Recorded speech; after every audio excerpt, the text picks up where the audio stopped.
శుభములు కలుగు నీకు. అసలు ఇంత డబ్బులు మీకు ఎలా వస్తుంది? ఎలా వస్తుందో, అసలు వస్తుందో రాదో కూడా మాకు తెలీదు. కానీ మీరు వెళ్ళండి.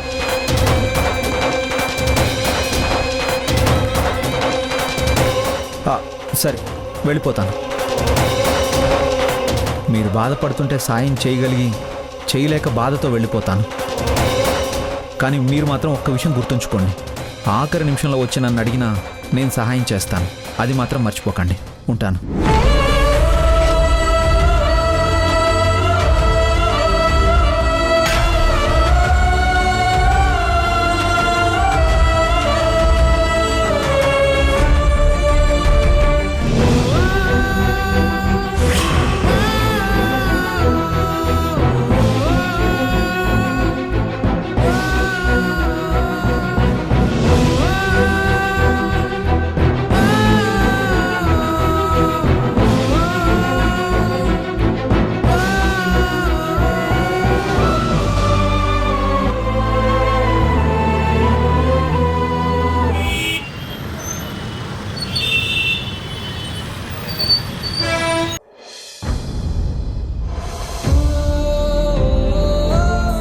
చీర సాంప్రదాయం మిస్ అవ్వడం అంటే చాలా బాధగా ఉంది. అరుంధతి గారు, అరుంధతి గారు.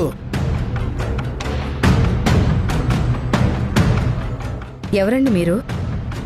నమస్కారం అమ్మా. నమస్కారం. నేను వడ్రంగి మేస్త్రినండి. అరుంధతి గారిని కలవడానికి వచ్చాను. ఒక్క నిమిషం ఉండండి, నేను పిలుచుకొస్తాను. అలాగేనమ్మా.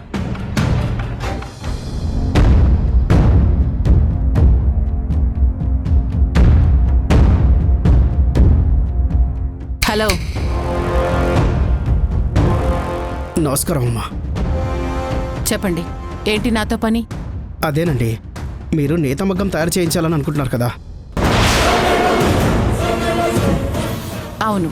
ఇంకొన్ని రోజుల్లో అమ్మవారికి చీరనేసే కృష్ణ తులసి అనే మనిషి దగ్గర నుంచి ఆ సాంప్రదాయం మాకు రాబోతుంది. తెలిసిందండి.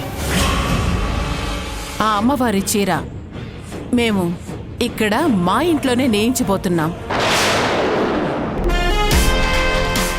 దానికోసం ఓ మగ్గం తయారు చేసి పెట్టాలి. అలాగేనండి. కృష్ణమ్మ గారింట్లో ఉన్న మగ్గం మా నాన్నగారు చేసిందేనండి. ఇన్నేళ్ళైనా అది చెక్కు చెదరలేదు. అది మామూలు మగ్గం అయ్యుండకూడదు, చాలా స్పెషల్గా ఉండాలి. ఎందుకంటే అమ్మవారికి మేము నేయించే చీర మామూలు చీర కాదు. బంగారు పోగులతో, వజ్రాల కలంకారీతో అద్భుతమైన చీర నేయించబోతున్నాం. అందుకు తగ్గ మగ్గం కావాలి. అలాగేనండి. మగ్గాన్ని ఎక్కడ ఏర్పాటు చేయాలి?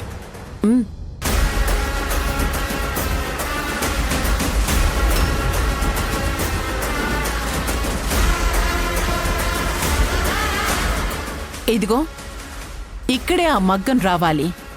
రేపే పని మొదలు పెట్టాలి.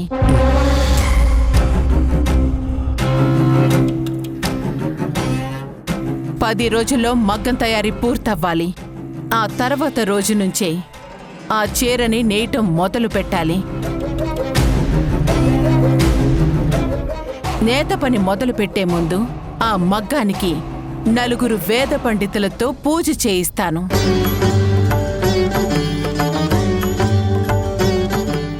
ఇన్నేళ్లుగా నా వైరి ఆ కృష్ణ తులసి ఇంట్లో వినపడిన ఆ మగ్గం చప్పుడు ఇప్పుడు నా ఇంట్లో మొదలవుతుంది. అలాగేనమ్మా.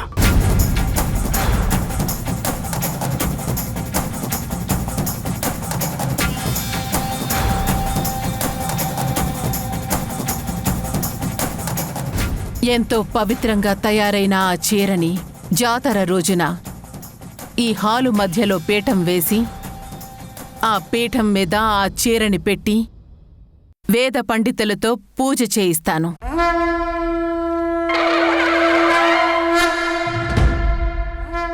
ఆ పూజకి రాజస్థాన్ నుంచి నా బంధు బలగాన్ని, నా స్నేహితుల్ని, నా వ్యాపార భాగస్వాములని ఆహ్వానిస్తాను.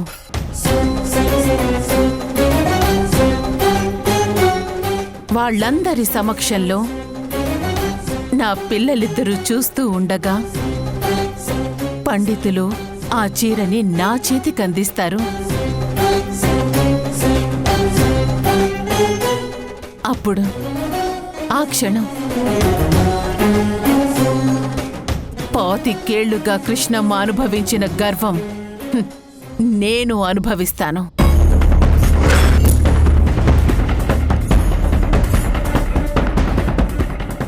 అట్నుంచి నా పిల్లలు, ఇట్నుంచి నా పిన్ని, చుట్టూ బంధుమిత్రుల బలగం, ఊరి పెద్దలు, ముత్తైదువులు అందరూ వచ్చి చేరాక మేళ తాళాల మధ్య ఆ చీరని బంగారు పళ్ళెంలో పెట్టుకొని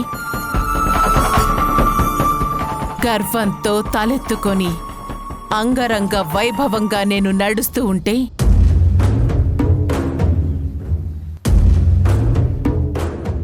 ఊరి జనం అందరూ నన్ను ఆహా, అరుంధతి ఎంత అద్భుతమైన చీర నేయించింది అని పొగుడుతూ గౌరవిస్తూ ఉంటే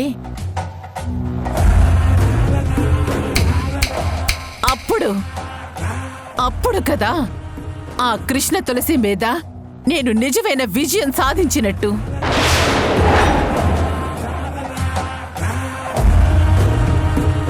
ఇంకా చీరను తీసుకెళ్ళి ఆ గుళ్ళో సాంప్రదాయం దక్కించుకున్న హోదాలో హుందాగా అందరి ముందు అమ్మవారికి చీర సమర్పిస్తూ ఉంటే ఆ జనం మధ్యలో నిలబడి చూస్తున్న ఆ కృష్ణ తులసి అవమాన భారంతో తల దించుకొని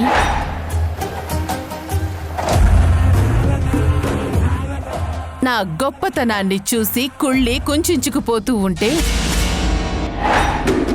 ఏడుస్తూ ఉంటే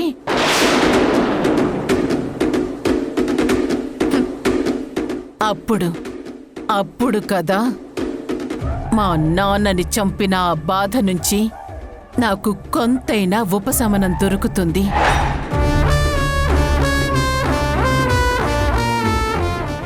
ఆహా, అరుంధతి, నువ్విలా చెప్తూ ఉంటే అంత కళ్ళకు కట్టినట్టు ఎంత బాగా కనపడుతుందో.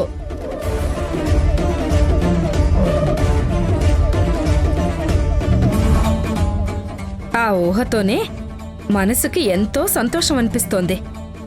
ఇంకా అది జరిగే రోజు ఇంకెంత సంబరపడిపోతామో.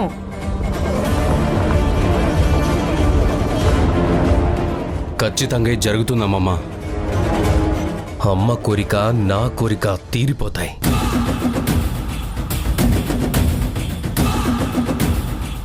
కాకపోతే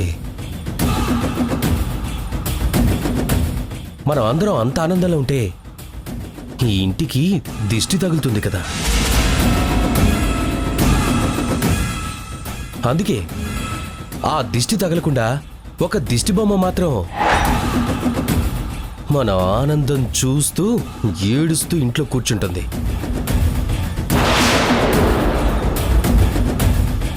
అప్పుడు ఆ దిష్టంతా పోతుంది. ఎక్కడికి? మీ అమ్మ దగ్గరికా? వెళ్ళు. ఇక్కడ మేం మాట్లాడుకున్న మాటలు, మా ఆలోచనలు అన్నీ చెప్తావా? అందరితో కలిసి మా పనులు ఆపడానికి ప్లాన్లు వేస్తావా? మన ముందు వాళ్ళ మీద కోపం నటిస్తుంది గాని నిజంగానే వెళ్ళి ఇదంతా చెప్తుందమ్మా.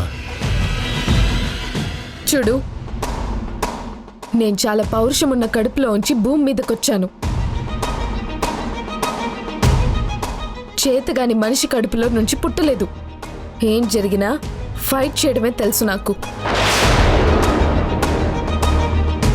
మీ కూతురులాగో కొడుకులాగో వెనక నుంచి ప్లాన్లు వేసి ఎదుటి వాళ్ళని దెబ్బతీయాలనుకునే చీప్ మెంటాలిటీ నాకు లేదు.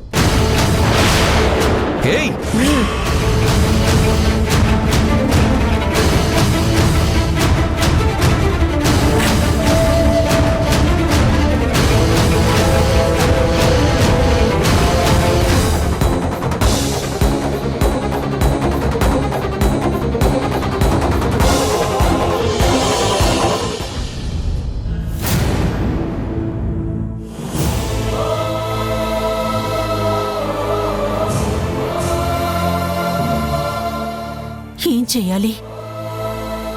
నా తల్లిని ఎలా కాపాడుకోవాలి?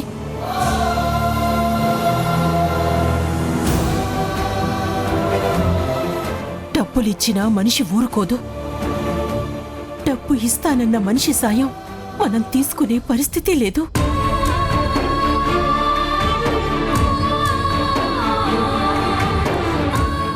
ఈ మగ్గం తల్లి మనకి దూరం అయితే నా ప్రాణం ఉండదు.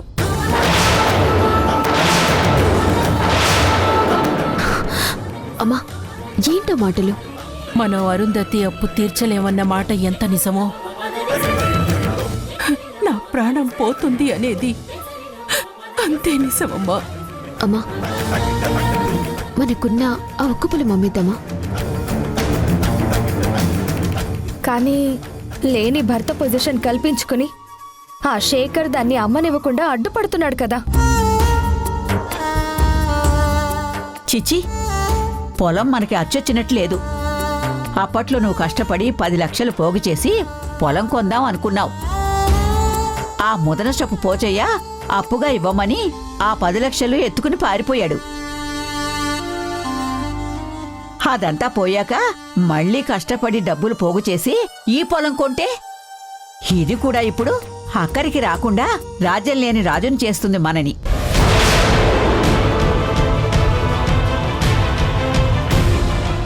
లేదు పిన్ని, ఆ పొలం మనకి ఉపయోగపడాలి. నేను వెళ్ళి శేఖర్ కాళ్ల మీద పడి బతిమాలుకుని అయినా ఆ పొలం అమ్ముడయ్యేలా చేస్తాను.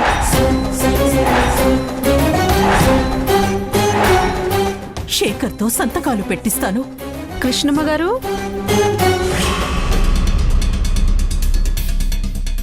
ఎవరండి మీరు? నువ్వు కళ్యాణి కదూ?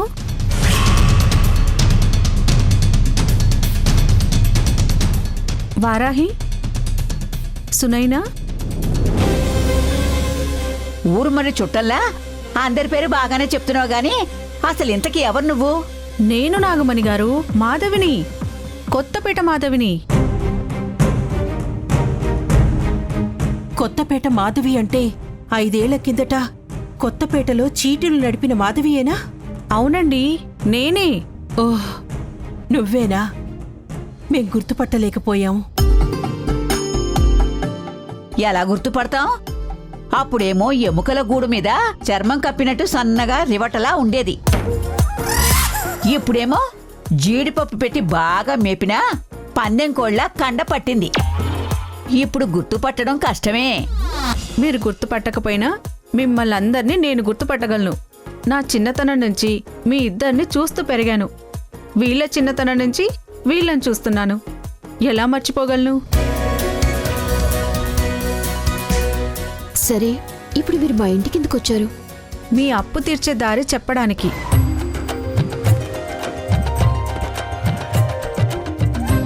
అప్పు తీర్చేదారా? అవును. నేను ఊళ్ళోకి రాగానే మీరు అరుంధతి గారి దగ్గర డబ్బులు తీసుకున్న 25 లక్షల గురించి అందరూ మాట్లాడుకోవడం విన్నాను. వెంటనే నాకు పోచయ్య గుర్తుకొచ్చాడు. పోచయ్యా? అవును, మీ దగ్గర 10 లక్షలు అప్పుగా తీసుకుని ఊరొదిలి పారిపోయిన పోచయ్య గారు. మమ్మల్ని మోసం చేసిన ముదనష్టపోణ్ణి గారు అని పిలవకు, నాకు కోపం వచ్చేస్తుంది. ఇప్పుడు ఆ పోచయ్యే సిటీలో కోట్లు సంపాదించి పోచయ్య గారు అయ్యారు.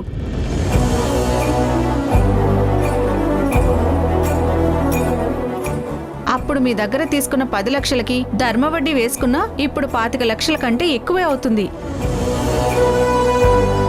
ఇప్పుడు అతనికి 25 లక్షలంటే 25 రూపాయలతో సమానం. ఎడం చేత్తో ఇచ్చేయగలడు. కానీ అతను ఎక్కడున్నాడో? సిటీలో ఆయన ఇల్లు నాకు తెలుసు.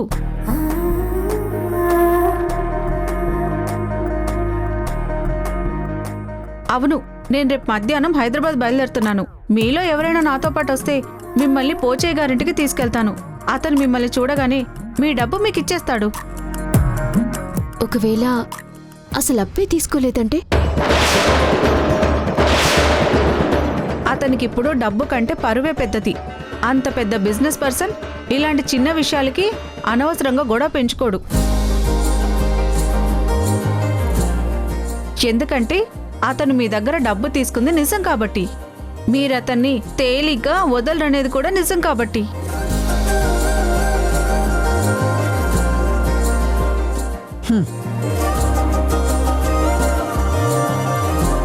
కృష్ణమ్మ, ఇది మన డబ్బు, మనకి నిజాయితీగా రావాల్సిన డబ్బు. మనం ఎవరి దగ్గర అప్పు చేసేది కాదు, ఎవరిని సాయంగా అడిగేది కాదు. ఆ దేవుడే నీ కష్టాన్ని తనతో నీ అప్పు తీర్చే అవకాశం చూపిస్తున్నాడు అనుకోవాలి.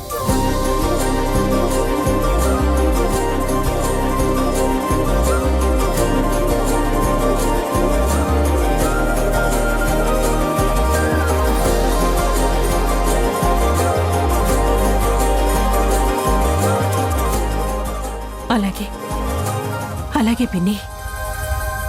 అమ్మా, రేపు మాధవి గారితో నేను వెళ్తాను. నువ్వెందుకు?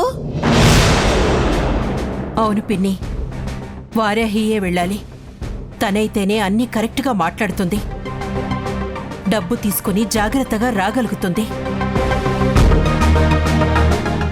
సరే అయితే రేపు నువ్వు రెడీగా ఉండు వారాహి. రేపు నా కారులో బయలుదేరదాం. సరేనండి.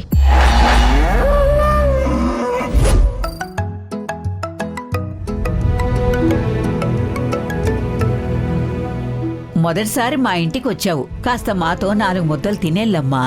అవును మాధవి, మేము చాలా కష్టాల్లో ఉన్నాం. నువ్వు మమ్మల్ని ఆదుకోవడానికి వచ్చావు. 25 లక్షలు ఎలా కట్టాలని ఎంత బాధపడుతున్నావో తెలుసా? నిజంగా దేవతలా వచ్చావు.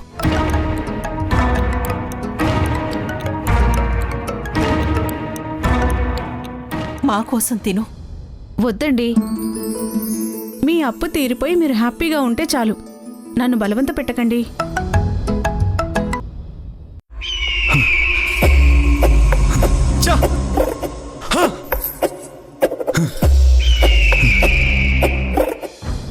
వారాహి, పొద్దున్న రెడీగా ఉండు, మనం బయలుదేరదాం. నేను వెళ్తాను. సరే, బాయ్ కళ్యాణి.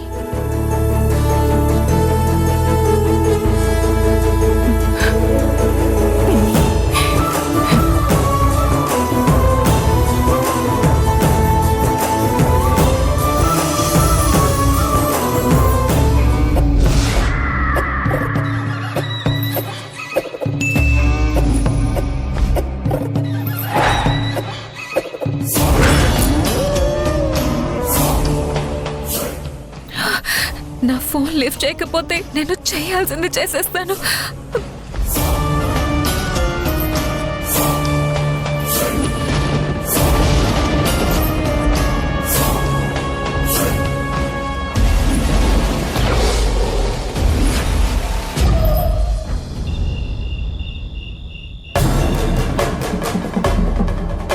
విక్కీ, వాడొచ్చాడా?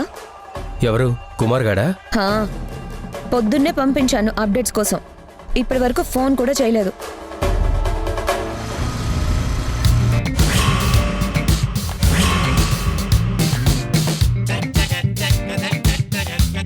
మేడం, మీరు ఇక్కడే ఉన్నారా? ఏంట్రా చాలా హుషారుగా ఉన్నావు? ఏదో బ్రేకింగ్ న్యూస్ దొరికినట్టుంది. అవును మేడం, చాలా మంచి న్యూస్. కృష్ణమ్మ వాళ్ళకి ఈరోజు ఒక మనిషి 25 లక్షలు ఇవ్వడానికి వచ్చాడు. ఎవరు? చరణ్ గారు. ఆయన డబ్బులు ఇవ్వడానికి ఎంత ఇంట్రెస్ట్గా ఉన్నాడో తెలుసా మేడం? అవసరమైతే మీకు ఇంట్రెస్ట్ వేసి ఇమ్మన్నా కూడా ఇచ్చేలా ఉన్నాడు. నిజం మేడం. అంత డబ్బు ఇవ్వడానికి ఎందుకు రెడీ అయ్యాడో మీకు తెలిసే ఉంటుంది. వారాహి. అవును మేడం, వారాహి అంటే చరణ్ సార్కి ఎంత పిచ్చంటే వాళ్ళు తీసుకునే డబ్బు మళ్ళీ వెనక్కి ఇవ్వకపోయినా పర్వాలేదు అన్నట్టున్నాడు.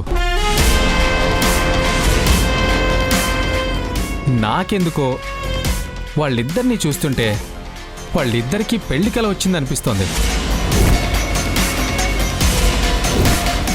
త్వరలో వాళ్ళిద్దరికీ పెళ్ళైపోతుందనిపిస్తోంది. మేడం, మీరు అనవసరంగా ఆ చరణ్ సార్ మీద ఆశలు పెంచుకోకండి. వారాహి ఆయన లైఫ్లో ఉన్నంత వరకు మీకు లైఫ్ పడదండి. ఆయన మీకు దక్కడు. అందుకే నా మాట వినండి మేడం. అనవసరంగా మీ టైం వేస్ట్ చేసుకోకండి. ఆయన ఎటూ మిమ్మల్ని ఇష్టపడట్లేదు. బలవంతంగా మీరు ఆయన్ని చేసుకున్నా మీ మీద ప్రేమ చూపించడు. అందుకే ఎంచక్క మీకు మిమ్మల్ని మాత్రమే ప్రేమించే మనిషిని, మీరంటే పడి చచ్చిపోయే మనిషిని, ఎప్పుడూ మీ కళ్ళ ముందుండే మనిషిని, అతన్ని పెళ్లి చేసుకోండి. అప్పుడు ఆ మనిషి మిమ్మల్ని నెత్తి మీద పెట్టుకొని ఊరేగుతాడు. ఎందుకంటే అతను మిమ్మల్ని మాత్రమే ప్రేమిస్తున్నాడు కాబట్టి. ఒరేయ్ ఇటు తిరుగు. ఎందుకు మేడం? ఏం చెప్తారు? విక్కీ, నీ చేతికి ఎంత బలం ఉందో మొత్తం వాడికి చూపించు.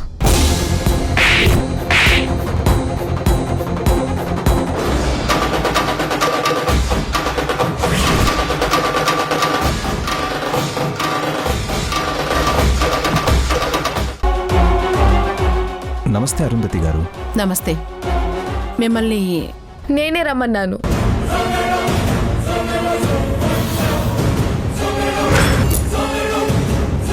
కూర్చోండి లాయర్ గారు.